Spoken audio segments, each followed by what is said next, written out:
Picture a narrow ribbon of blue water stretching between two continents, Europe and Asia. This is the Red Sea, a vital artery in the world's circulatory system of trade. For centuries it has served as a bridge between East and West, connecting cultures, economies and people. Today, it's more important than ever. The Red Sea acts as a crucial shortcut for ships, slicing thousands of miles off the journey that would otherwise require a long, perilous trip around the southern tip of Africa. This route saves not just time, but also millions of dollars in fuel and operating costs for shipping companies. Think of it as a superhighway for the world's goods. Every day, massive container ships loaded with everything from cars and electronics to oil and grain pass through these waters. The Red Sea makes global trade faster, more efficient, and more affordable for everyone.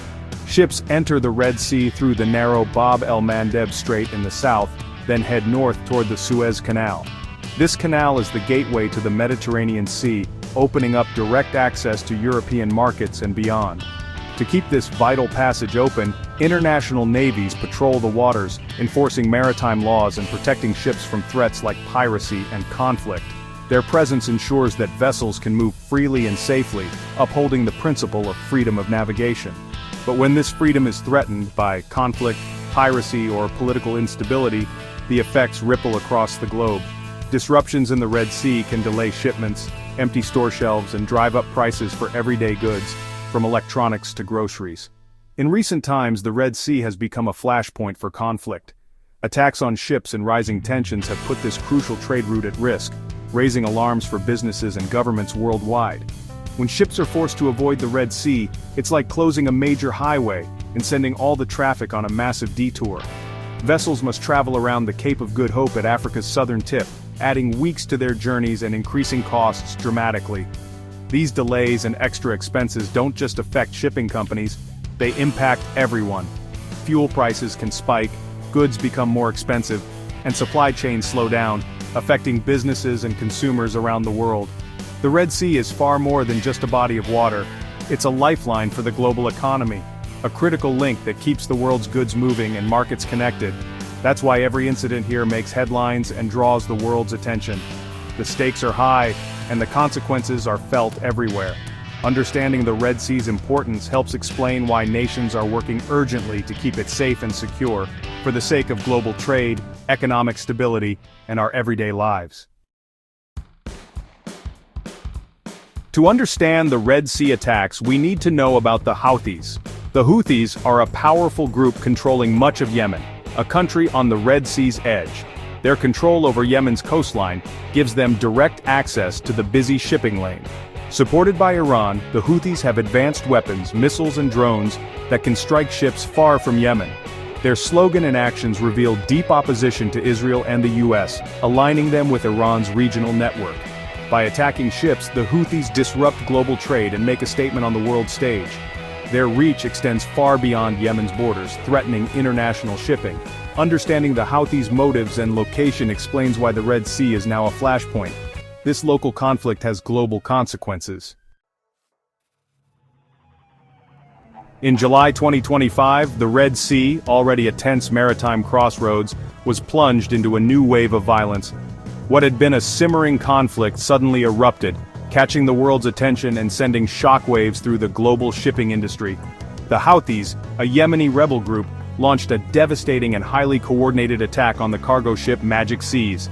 Using a combination of explosive-laden boats, precision-guided missiles, and swarms of drones, they overwhelmed the ship's defenses in a matter of minutes. The Magic Seas was struck multiple times. Flames engulfed the deck as the crew scrambled to abandon ship, launching lifeboats into the churning waters. Despite desperate rescue efforts, the vessel was lost to the sea, marking one of the most significant maritime attacks in recent memory. Just days later, tragedy struck again.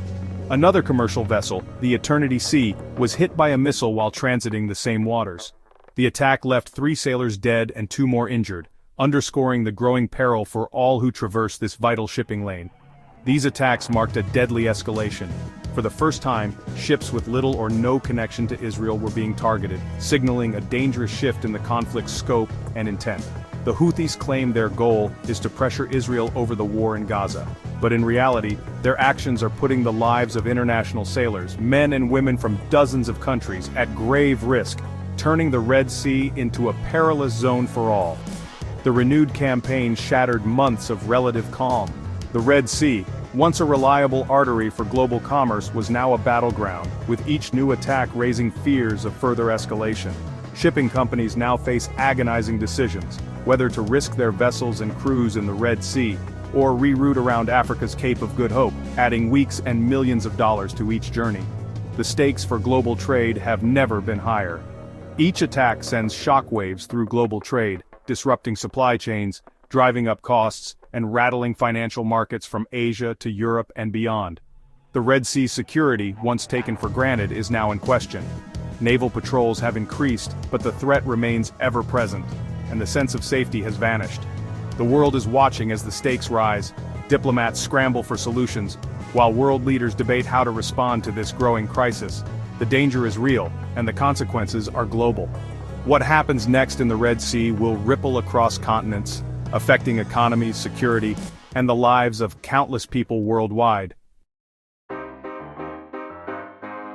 In a dramatic response to the escalating attacks on its interests, Israel launched Operation Black Flag, marking its first-ever direct airstrikes against Houthi targets deep inside Yemen.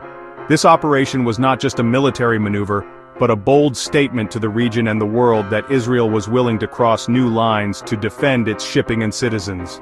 Israeli warplanes targeted key Red Sea ports, striking infrastructure used by the Houthis to launch attacks. Explosions rocked the port cities, and a hijacked ship, previously seized by the Houthis and used as a base for targeting, was also hit. The strikes sent shockwaves through the region, as images of burning ships and plumes of smoke spread across international news. The primary goal was clear: to cripple the Houthis' ability to threaten international shipping in the Red Sea, and to send an unmistakable warning to their backers. By destroying radar installations and military equipment, Israel aimed to disrupt the Houthis' capacity to track and target vessels. Before the strikes began, Israel issued urgent warnings to civilians in the targeted areas, urging them to evacuate immediately. The intention was to minimize civilian casualties and avoid a humanitarian disaster, even as the threat of violence loomed over the port cities. The Houthis scrambled to respond, firing anti-aircraft missiles and activating their air defense systems. Despite their efforts, the Israeli strikes achieved significant impact, marking a major escalation in the conflict and demonstrating Israel's reach. Just hours after the airstrikes, the Houthis retaliated by launching a drone toward Israel, signaling that they still had the capability and determination to strike back. The drone was intercepted, but the message was clear: the confrontation was far from over. Operation Black Flag marked a turning point, a new phase of direct confrontation between Israel and the Houthis, with both sides now openly targeting each other's assets. The conflict now threatened to spill beyond Yemen and Israel, drawing in neighboring countries and raising the risk of a broader regional war. The Red Sea, a vital artery for global trade, had become a battleground. Regional tensions soared as protests erupted in Middle Eastern capitals and military convoys mobilized across borders.